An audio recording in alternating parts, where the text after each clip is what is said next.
Good evening, everyone, and welcome to another edition of Awake in the World. We are live on this 7th day of August, a Saturday in the year 2021, I believe. It is 6 p.m. Pacific Standard Time. If you are looking for safety, you picked the wrong planet. Actually, you picked the wrong galaxy. You picked the wrong universe altogether.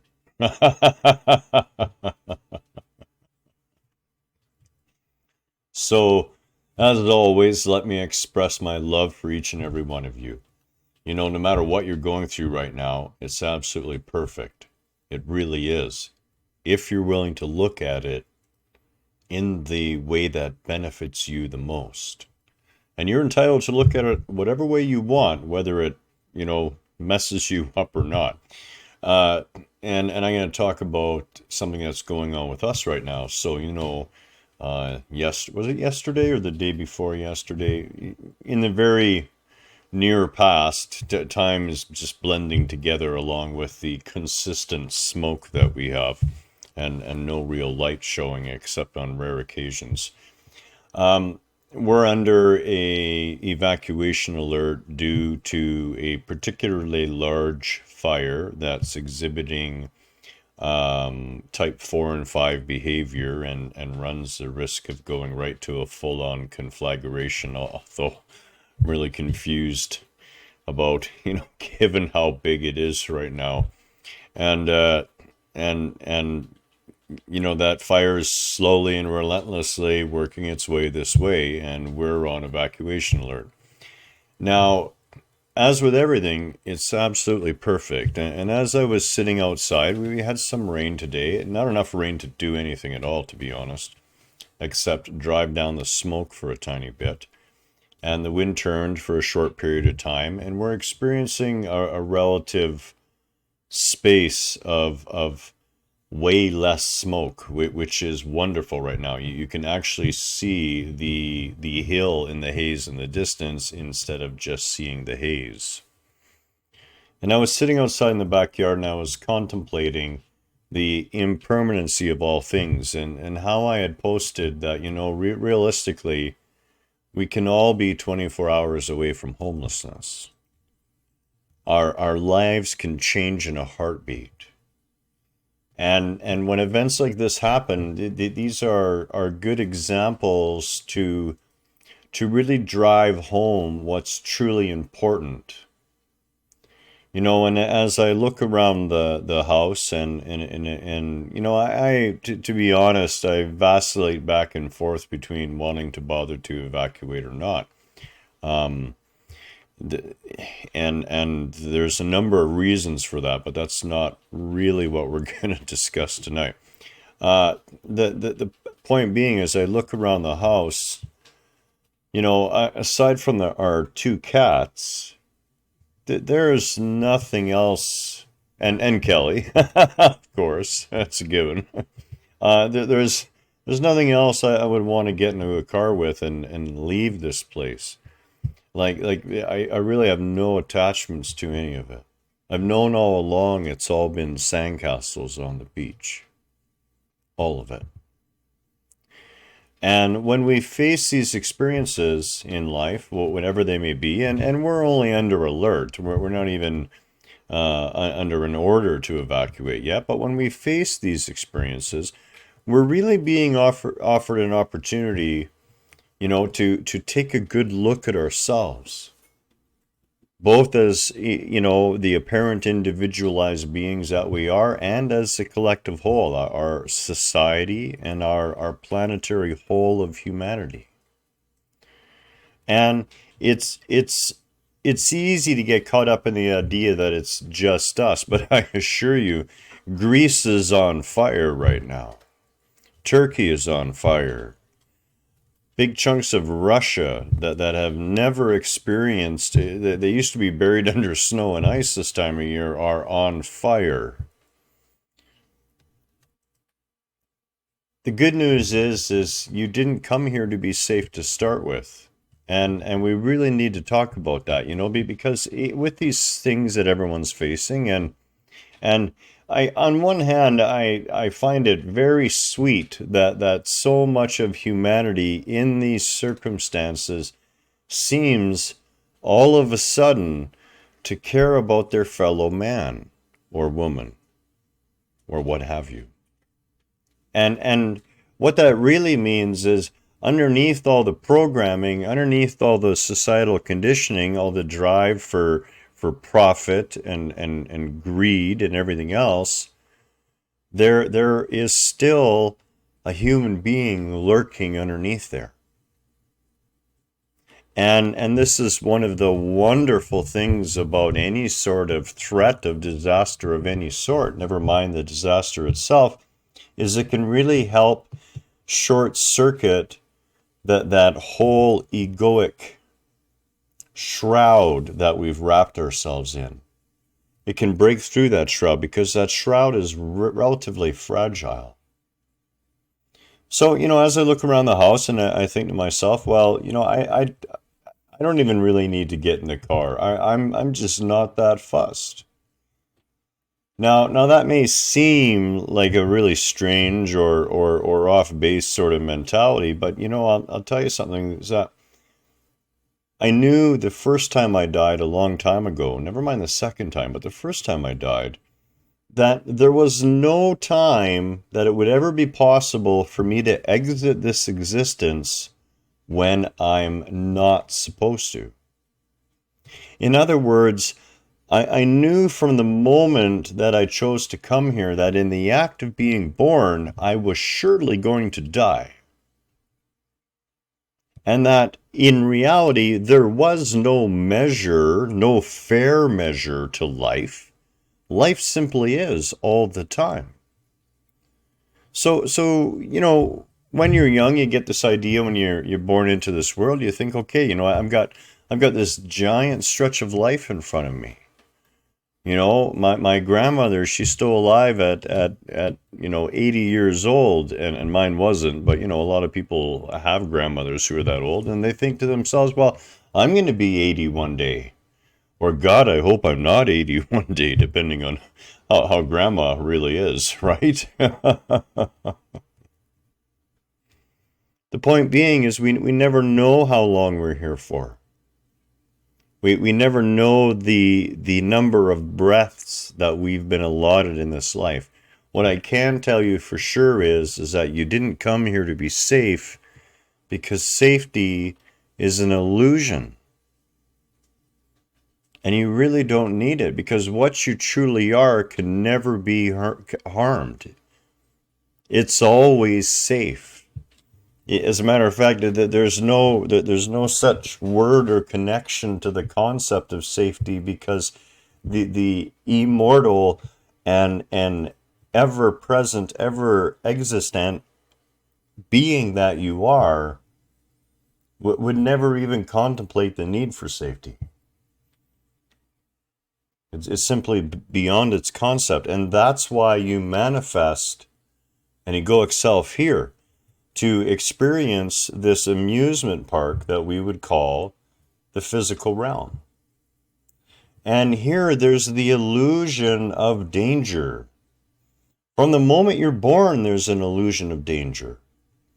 And we can get really drawn into this danger, whether it's danger from others who may harm us, danger from getting in an airplane, or danger from bungee jumping, or danger from walking across the street, or danger in the food that you eat. It may have listeria or something, who knows. And if we fall into this idea that everything around us can harm us or do us in, I mean, on the one hand, what we've done is truly woken up to realize that, yeah, there's never been a drop of safety on this planet. No amount of money, no amount of security, no amount of surrounding yourself with thick concrete walls or anything else will stop you from dying when the time's right. It's just going to happen. And that's really, really a good thing, because, that's always been the case. It's never not been the case. It's always been that way since the moment you chose to come here. The moment you became two cells, you were also locked into experiencing a physical disillusion. And that's part of the cycle too, and it's a grand part of the cycle. So we can use these experiences, we can use these times to realize that we didn't come here for safety. We came here for the excitement of being, of experiencing, of having that relative experience, of being small enough to be able to look back upon all of yourself and see yourself.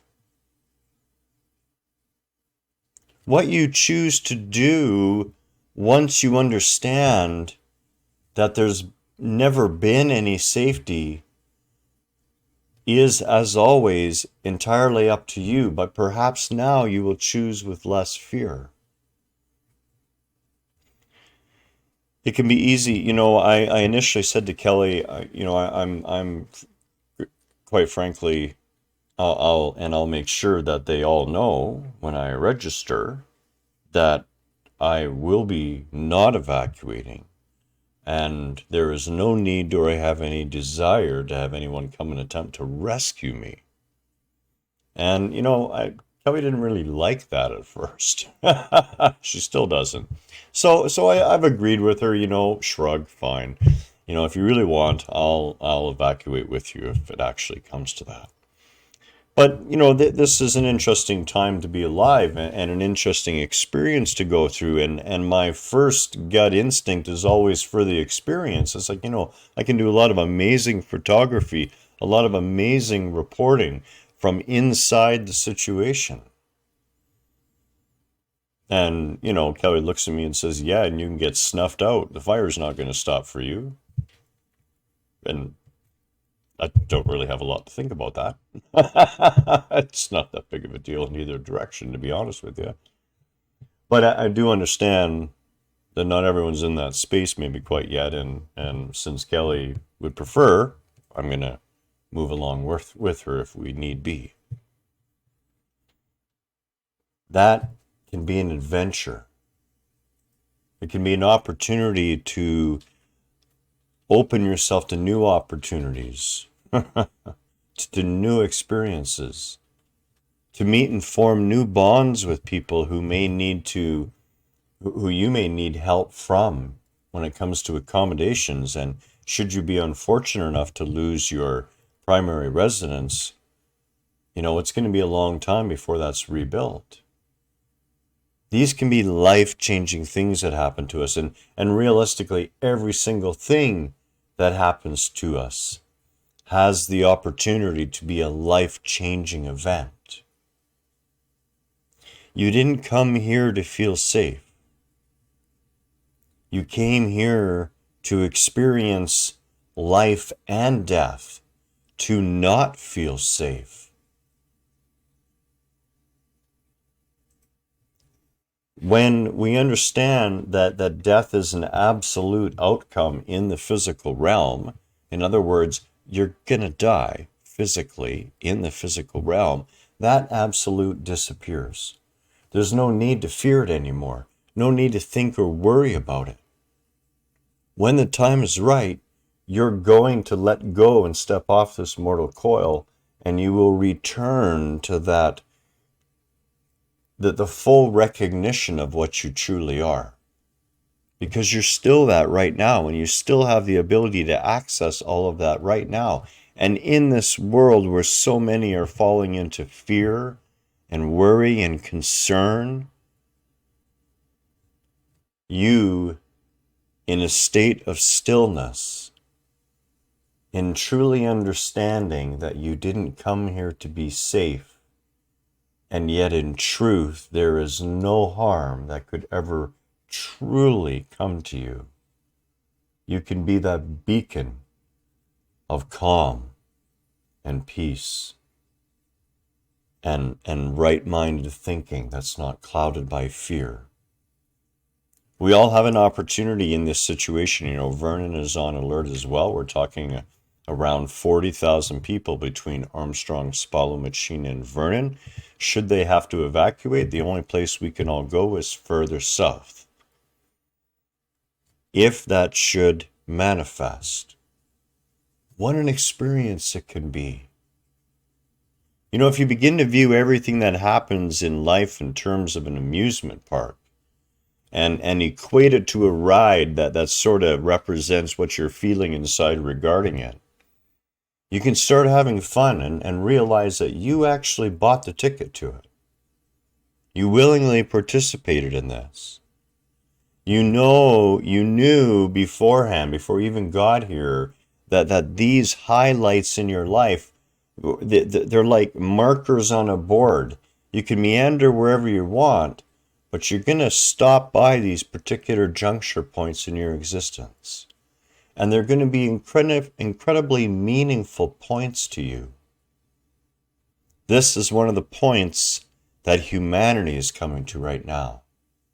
The realization that the way that we're choosing to live, the way that we structure ourselves, the way that we build, the way that we behave when it comes to our environment and to each other, is no longer able to be maintained.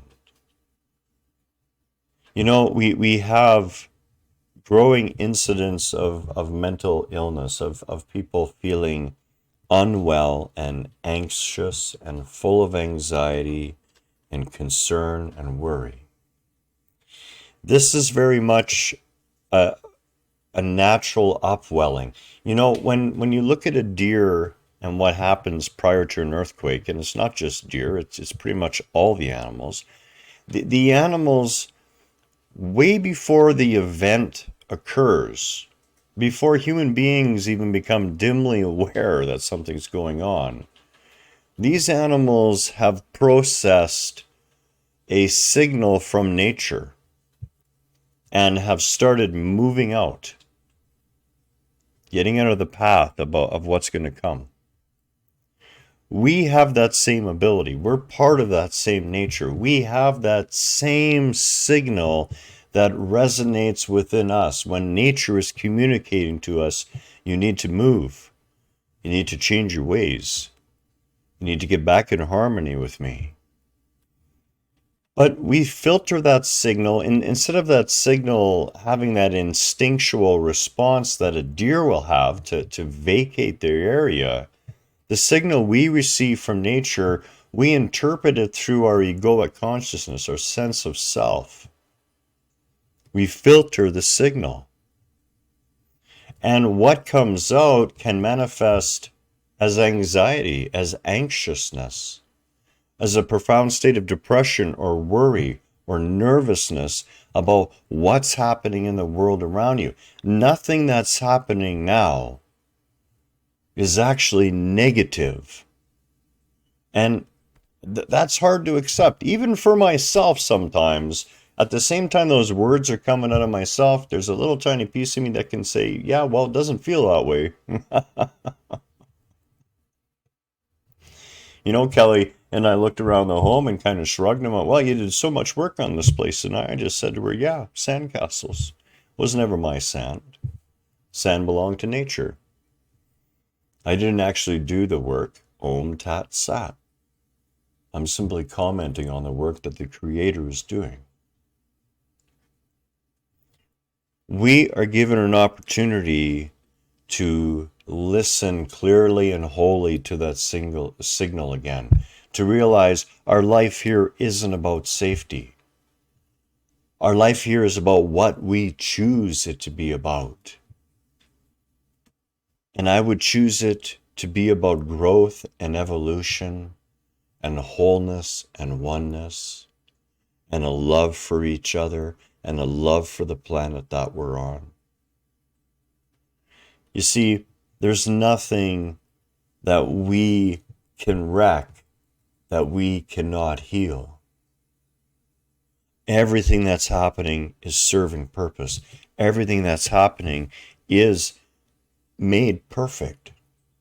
And it's all giving us the opportunity to realize it's never been about us being safe. It's been about the harmony that we can create. that reflection of the entirety of creation. And more, I think that that's one of the best ways to sum up what's gone wrong with us. We no longer reflect the truth of all creation. Every little piece in creation is holographic and reflects the whole. It appears to me that we're the only thing in creation that I've ever met so far that through our own decisions, our own choices, no longer reflects the truth of the whole. And that isn't the truth of who you are. That's that cover. That's that blanket that needs to be polished and wiped away, pulled off, the mirror made clean. That shining mirror, the light of creation reflecting back upon itself, is what all of us are. One glorious one, eternal, never able to be harmed, and always secure. Act from this place, because the world needs it right now. And you don't have to go out looking for people to help. They're going to come to you. I may come to you. Namaste, much love, be at peace. Go ahead and stay safe if you want to, but realize you're never safe. Be okay with that. Again, all my love. Take care. Good night.